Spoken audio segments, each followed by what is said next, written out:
نبی پاک صلی اللہ علیہ وسلم کی بارگاہ میں عرض کیا گیا، یا رسول اللہ صلی اللہ علیہ وآلہ وسلم،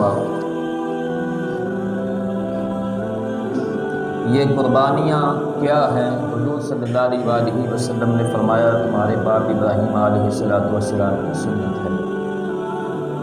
عرض کیا گیا ہمارے لیے اس میں کیا ہے؟ تو حضور صلی اللہ علیہ وآلہ وسلم نے فرمایا، ہر بال کے بدلے، یعنی جانور کے ہر بال کے بدلے تمہارے لیے ایک نیکی ہے۔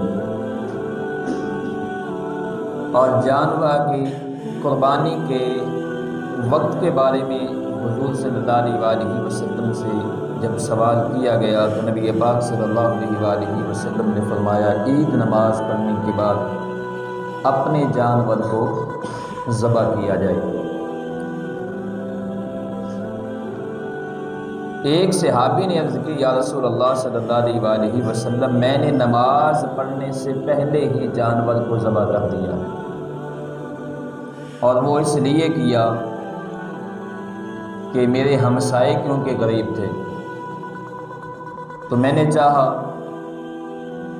کہ ان کے لیے کھانے کا انتظام ہو جائے، یعنی گوشت ان کے گھر بھی پہنچ جائے۔ تو حضور صلی اللہ علیہ وآلہ وسلم نے فرمایا، جس نے نماز پڑھنے سے پہلے قربانی کر دی، جانور کو ذبح کر دیا، وہ گوشت تو بن جائے گا لیکن قربانی نہیں ہوگی۔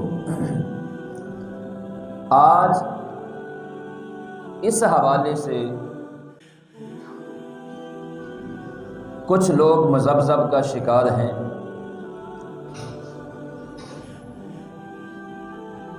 ایک جانور کے اندر مثال کے طور پر 7 حصے ہیں۔ ہوتا کیا ہے، ایک حصے دار نماز پڑھتا ہے کسی اور مسجد میں، وہاں جماعت ہے 6:30 بجے۔ ایک حصے دار نماز پڑھتا ہے کسی اور مسجد میں، وہاں جماعت ہے 6 بجے، اور وہ وہاں نماز پڑھ کر آ گیا اور اس نے آ کر جانور کو ذبح کر دیا۔ اس میں 7 حصے دار ہیں، اور مثال کے طور پر 2 حصے داروں نے ابھی تک نماز ہی نہیں پڑھی۔ وہ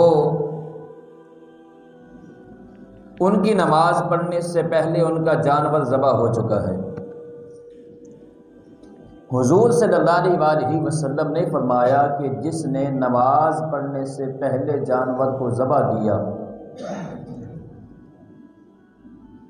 اس کا گوشت تو کھانے کے لیے بن جائے گا لیکن قربانی نہیں ہوگی۔